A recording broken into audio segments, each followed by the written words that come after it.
Lalo na si Erwin Tulfo. Iniidolo kita, Erwin Tulfo. Pakiusap lang. Huwag kong amunin si Robin Padilla. Dahil hindi mo alam, marami siyang kasama dito sa labas. Kahit saan ka pumunta,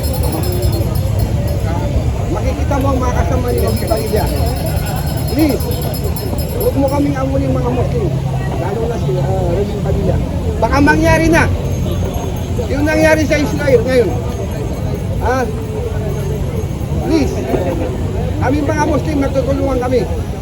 With regards the right of the Filipino people, lalo-lalo na yung mga ka-Muslim, hindi kami natatakot.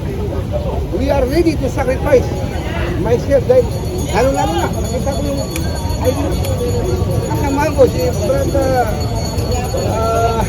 Engineer Nakip Palani, nandito mga kasama sa mga business sa Green Hills. BP Sara din. Loyalisto, simula sa tatay ni BP Sara. Kaya nandito kami para protektahan si BP Sara sa kanilang Agustuhan Main Beach. Dahil wala silang magawa kahit anong oras, kahit hindi pa natin ipaabot sa Pilipinas.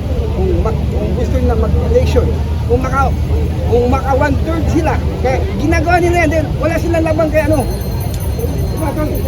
wala silang makuwang manok panglabang kay Sara, kaya ganyan sila.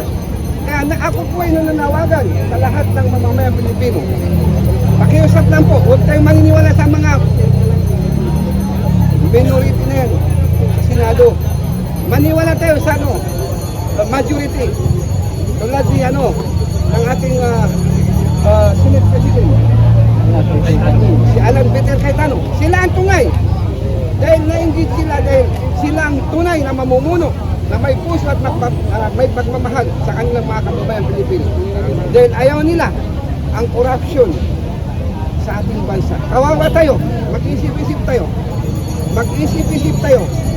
Tulungan natin ang ating mga witness. Protektahan natin yung mga witness ng Senate majority. Dahil isa sila sa pag-asa natin para malaman ang katotohanan, ang paglimas sa kaban ng bayan. Maraming salamat po. Mabuhay po tayo lahat. Mabuhay ang lahat ng mga Pilipino. Mabuhay ang nagmamahal sa mga katotohanan na balita. Lalo-lalo yung mga kapatid na nandito kami na. Maraming salamat po. Assalamualaikum warahmatullahi wabarakatuh. Kung sakasakali po, ay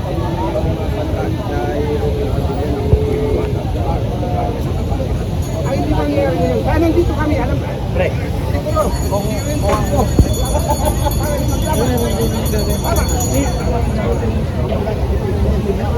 damay-damay kayo kapag nakawan ng kaban ng bayan ngayon. Hindi lang isa, hindi lang dalawa, hindi lang Muslim at Christian. Lahat ng mga Pilipino ay damay-damay kayo dito. Yung para sa lahat ng mga Pilipino, sila ang naghahati. Dahil sa mali-malitang basura na para sa mamamayang Pilipino. Kinurap nila, kaya dapat silang mag-resign o makulong sa lalong madaling panahon. Yun lang po. Sultan Omar po.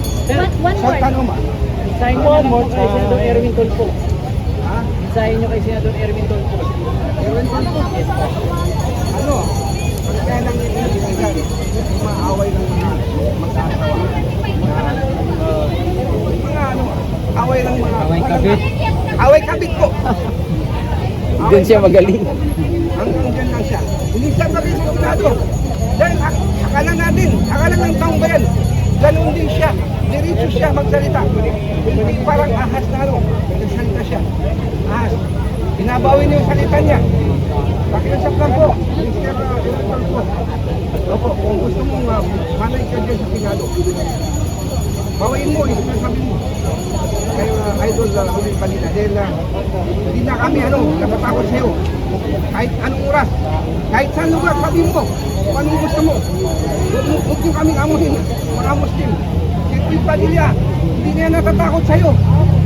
Wala kami kinatatakutan.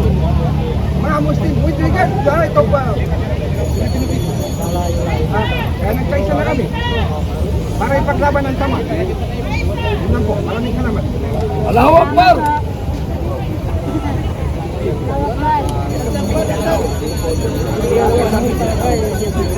Ay, seryoso po. Yung mga